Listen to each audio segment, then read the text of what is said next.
There are a ton of braid-to-fluorocarbon knots out there, but this is the only one that I ever personally use. It's called the Crazy Alberto knot. First, you're going to take your fluorocarbon and you're going to make a loop with several inches of tag end down here. Then you're going to take your braided fishing line and you're going to pass it through the loop and kind of pinch it kind of in between that doubled up fluorocarbon. Then pull out several inches of tag end, probably a foot or so of braid. Then you're going to start wrapping it around this doubled up fluorocarbon. I'm going to give it 3 full wraps down the fluorocarbon. 1, 2, 3. There's 3 full wraps. Now what I'm going to do is I'm going to switch hands and I'm going to pinch that line down at that end, hold it in place, and I'm going to wrap 3 full wraps back up the fluorocarbon over those wraps that I've already done going that way. 1, 2, 3.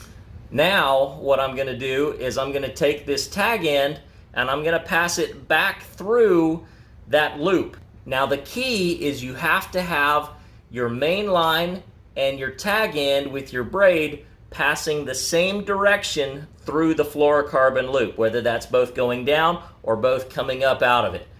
In my case, the main line is coming over the top and going down, so I want my tag end to come over the top and go down. Now we have both of the braid ends going through the same side. Now I'm going to tighten my knot.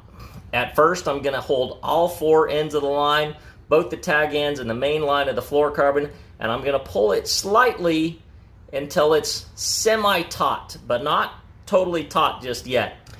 This is the biggest key with the Crazy Alberto knot in making sure that it holds correctly, is when you are tightening your knot down. You need to make sure that all of your wraps tighten very closely together. If I were to take it and completely tighten it down right now, the wraps would be spread apart and my knot will fail. You can see that those wraps are kind of far apart right now. So now what I'm going to do is I'm going to take the main line of the 2 lines, so those 2 tag ends are hanging down, and now I'm going to moisten my knot while I tighten it.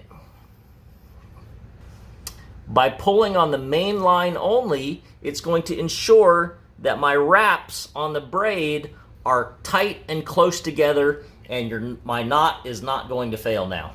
Now I'm just going to give it a couple last little tugs on the tag ends in order to make sure that that knot stays nice and streamlined. Once I've given those 2 tag ends just a quick final tug, now I'm going to go ahead and trim my tag ends. And you want to trim them really short, particularly the fluorocarbon tag end, so that it prevents that tag end from catching in your rod guides. And there you go. That's the Crazy Alberto knot, a nice strong knot for tying braid to fluorocarbon. And as long as you tighten it correctly, it will never fail on you.